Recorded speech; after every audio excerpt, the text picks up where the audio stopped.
자, 여러분, 저는 분명히 제가 이제 어떤 주식을 샀는지, 무슨 논리로 샀는지, 뭔 전략인지 다 설명해 드렸습니다.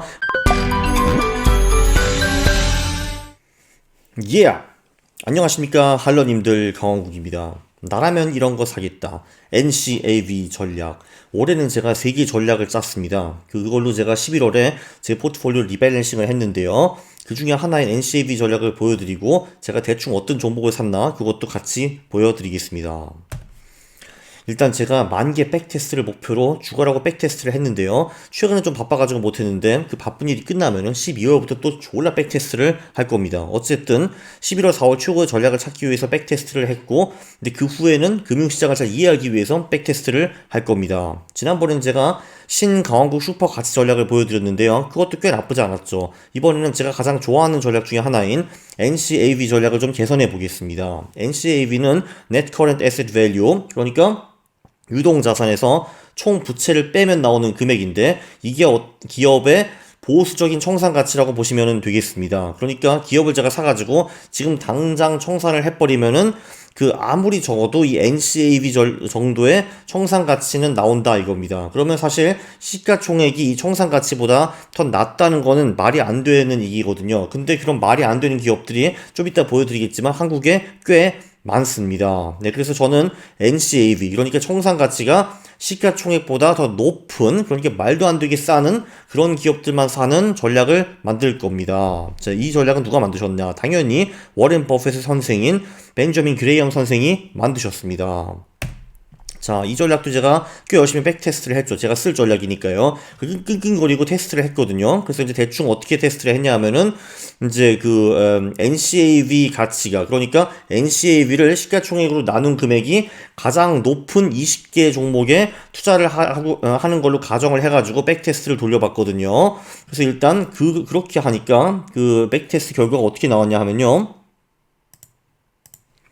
네, 요렇게 나왔습니다. 여기 보면은 지주금융이라는 게 뭐냐면은, 여기서는 중국 기업, 스펙 기업, 지주 기업, 금융 기업을 뺐습니다. 그 중에서 NCAV 그 가치가 가장 높은 20개 기업에 투자를 했다고 가정을 했어요. 14년 동안, 2006년부터 2020년까지. 네, 그렇게 하니까 총 수익이 874%, 복리 수익이 16.8% 정도 나왔습니다. MD는 31%인데, 이게 지금 10월 말에 사가지고 4월 말에 팔았다는 가정으로 이제 투자를 한 겁니다. 자, 여기서 이제 필터를 조금씩 넣었어요. 예를 들면은, 최근 4분기에 손실을 낸 기업, 그리고 차입금이 200% 이상, 그러니까 부채가 굉장히 많은 기업을 빼보니까, 그러니까 수익이 올라가는 것을 볼 수가 있습니다. 그냥 200% 차입금 기업만 빼버리니까 총 수익이 873에서 947%로 올라가고, 복리 수익은 16.7에서 17.4%로 올라가는 거 볼 수가 있고요. 그 중에서 또 손실이 난 기업을 빼버리니까 수익이 조금 더 올라갔습니다. 복리 수익이 19.2%로 올라간 거를 볼 수가 있습니다. 자, 그런데 여기서 제가 이제 한번 투자하는 방법을 조금 바꿔봤습니다. 어떻게 바꿨냐 하면은, 일단 NCAV, 그러니까 청산가치가 시가총액보다 더 높은 기업만 투자를 하는 걸로 하되, 그러니까 그 기업들 중에서 GPA라는 수익성 지표가 가장 높은 20개 기업에만 투자를 한다라고 가정을 했습니다. 참고로 GPA 관련해서는 27번 영상을 보시면 되겠습니다. 그렇게 하니까 복리 수익이 또 한번 올라갔죠. 20.9%로. MDD도 훅 떨어진 거를 볼 수가 있습니다. 자, 그렇다면은 제가 이제 GPA와 F스코어, 요 두 개의 수익성 지표에서 이제 상위권 기업에만 투자를 한다라고 가정을 했어요. 그러니까 NCAV 기업들이 쫙 나열되어 있죠. NCAV 기업이라는 거는 NCAV가 시가총액보다 높은 기업, 그러니까 뭐 그게 3, 40개, 50개 쫙 나온다고 하면은 그 중에서 평균적으로 GPA와 F스코어가 높은 기업에만 투자를 했다, 뭐 이런 얘기입니다. 그러니까 복리 수익이 21%까지 올라가는 거를 볼 수가 있습니다. 네, 그리고 강조하지만 이거는 6개월만 투자하는 전략입니다. 10월 말에서 4월 말까지. 그리고 나머지 6개월 동안에는 뭐 채권에 투자를 했다, 뭐 이런 식으로 가정을 하는데, 그 나머지 6개월 수익은 빵프로로 지금 가정을 하는 겁니다. 그래서 6개월 동안 투자를 해가지고 14년만 투자를 했더니만 그 6개월 동안에 복리 수익 21%를 볼 수 있었다. 꽤 괜찮은 전략이죠. 네, 이거 하기 전에, 자, 이걸 어떻게 뽑냐 이거죠. 자, 이게 그 전설적인 퀀트킹 프로그램입니다. 이 전설적인 퀀트킹 프로그램에서, 이게 이제 퀀트 데이터가 있는 파일이거든요. 여기서 이제 파일로 내려받기라는 것을 클릭을 하면은, 저한테 이제 엑셀 파일이 하나 생성이 됩니다. 그 엑셀 파일이 어떤 거냐면은, 바로 이제 요 파일이거든요. 이게 스텝 1, 이게 로 데이터입니다. 이러면은 엄청나게 많은 데이터를 이렇게 쫙 이제 받아오는 거죠. 한 2,000개 기업 중에서. 자, 그러면은 제가 이제 시간을 좀 세이브하기 위해서 설명만 드리겠습니다. 자, 그럼 이 중에서 제가 필요한 지표들만 뽑는 것이 중요하겠죠. 네, 그러니까 여기 다 잘 찾아보면 나옵니다. 그럼 이제 스텝 2로 넘어가는데 우리가 필요한 것은 이런 거죠. 회사명이 있어야 되고 업종이 있어야 됩니다. 그리고 이제 아하. 그렇지. 그리고 이제 여기 청산 가치 비율 이제 이게 중요한 거죠. 그리고 이제 그 순이익이 이제 적자가 나면 안 되는 거니까 이게 올라왔고 차입금도 이제 200%그 이상 기업은 뺄 거니까 여기 올렸고요. 그리고 본사 국내 이건 중국 기업을 빼기 위해서 이제 올린 거고 지주사인이 아니냐 이것도 지주사를 나중에 빼기 위해서 올린 거고요. 이거는 금융사 빼기 위해서 스펙 빼기 위해서 이렇게 갖고 왔습니다. 그리고 여기 이게 GPA고 이게 F 스코어거든요. 그래서 이렇게 갖고 왔습니다. 한마디로 스텝 1은 로 데이터고 스텝 2는 요 로 데이터 중에서 제가 필요한 것만 다시 가져온 겁니다. 자, 그러면 이제 여기서 이제 필터를 적용을 해야겠죠. 필터 적용하는 거는 별로 어렵지는 않습니다. 뭐 이런 거죠.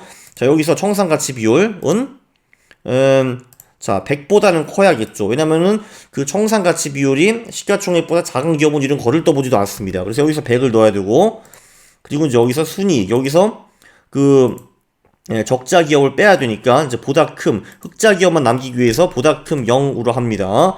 자, 차입금 비율도 우리가 200% 이상은 빼버린다고 했죠. 여기서는 보다 작음으로 가야겠지, 그지? 200으로 가고, 네, 그리고 여기 이제 본사 국내 짱깨 기업들은 빼버립니다. 그래서 여기는 1만 넣고요. 자, 그리고 지주사도 이제 빼버리기 때문에 지주사가 이제 아닌 기업 0만 포함시킵니다. 금융사는 뺄 게 없네. 스펙도 뺄 게 없는 것 같고. 자, 그러면은 이제 여기서 제가 필터된 기업들만 이제 드래그 해가지고 이제 옆에 시트로 넘긴 건데요.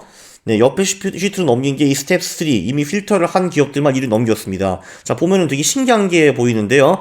네, 이 NCAV 기업이 몇 개가 있냐면 한국에 지금 자그만치 54개나 있습니다. 그러니까 말도 안 되게 싼 기업들이 54개나 있다는 건데 이게 지금 다 후진 소기업들만 있는 게 아닙니다. 여기 보면 갑자기 현대건설, 태광산업, 세방전지, 동원개발 같은 좀 들어볼 만한 그런 업체들도 꽤 나온다는 걸 볼 수가 있어요. 이게 상당히 놀랍습니다. 자, 그럼 여기서 이제 제가 순위를 만들었어요. 순위. 그러니까 이제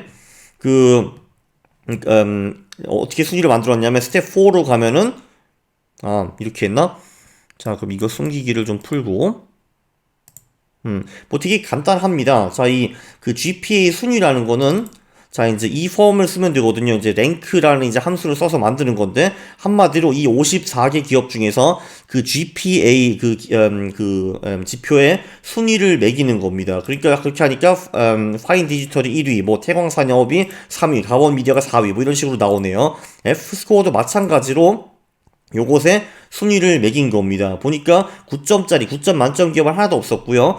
이제 8점짜리 기업들이 몇 개 있는데 얘네들이 공동 1위를 차지하는 거를 볼 수가 있습니다. 7점짜리 기업들은 몇 개가 있는데 공동 7위를 차지하는 걸 볼 수가 있고요. 그래서 단순하게 여기서 통합 순위라는 거는 이 두 순위의 평균, 에버리지라는 거를 볼 수가 있습니다. 그렇게 하고 서팅을 하니까 가장 1위가 파인 디지털, 2위가 태광산업, 3위가 가온미디어, 4위가 대창단조, 5위가 화성산업 이런 식으로 나왔습니다. 이런 식으로 해가지고 저도 이제 요 전략을 그대로 써가지고 20개 기업을 샀거든요. 그래서 여기 나오는 여기부터 여기까지 22 기업들이 제가 산 기업과 매우 유사하다고 보시면 되겠습니다. 다만 주의할 점은 저는 이거를 11월 21일 데이터를 가지고 지금 제가 이 영상을 만들고 있고요. 제가 산 기업들은 제가 11월 8일인가 9일인가 그쯤 데이터로 제가 이거를 만든 것 같습니다. 그거 타이밍 차이만 좀 있는 건데 이 논리가 중요하고 여러분들이 11월 20일 지금 이제 이거를 투자를 하고 싶다 하면은 대충 이제 이런 기업들에 투자를 하면 된다 이런 얘기였습니다. 자, 다시 한번 파워포인트로 돌아가 보면요. 네, 그래서 다시 한번 이제 요 기업들이 이제 지금 NCAV 우리 논리에 가장 적합한 20개 기업이라고 보시면 될 것 같고요. 그렇죠. 벤저민 그램이 Koreans, 한국인들아, 나만 따르면 돼 하고 있습니다.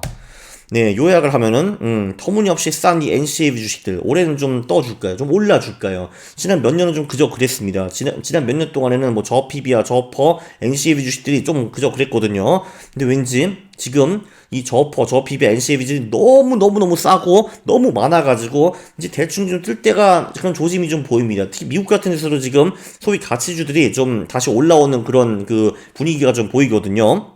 그래서 한국도 조만간 좀 따라하면은 좋을 것 같습니다. 근데 왜 강원국 슈퍼 가치 전략을 쓰지 않았냐? 이거는 복리 50%인데, 네, 제가 만든 전략이긴 하지만, 소형주, 시가총액, 하위 10%, 이거 좀, 그런데 해가지고, 그런, 하는 것도 좀 있고, 저는 이제 투자 철학을 보면은, 이 NCAV 전략이, 네, 투자에, 가장 말이 그치. NCAV 주식이라는 게 존재하는 게 가장 말이 안 된다고 생각을 합니다. 왜냐하면은 이렇게 터무니없는 주식은 존재하면은 안 되는 거거든요. 근데 분명히 존재합니다. 그래서 저는 거기 투자해가지고 돈을 벌고 싶어. 그래서 제가 어릴 때부터 이 NCAV 주식은 유니콘 같은 존재였어요. 있으면 안 되는데 있는 존재. 그래서 제가 이제 이 NCAV 전략을 10년 넘게 쓰고 있거든요. 개소리 같죠? 죄송합니다.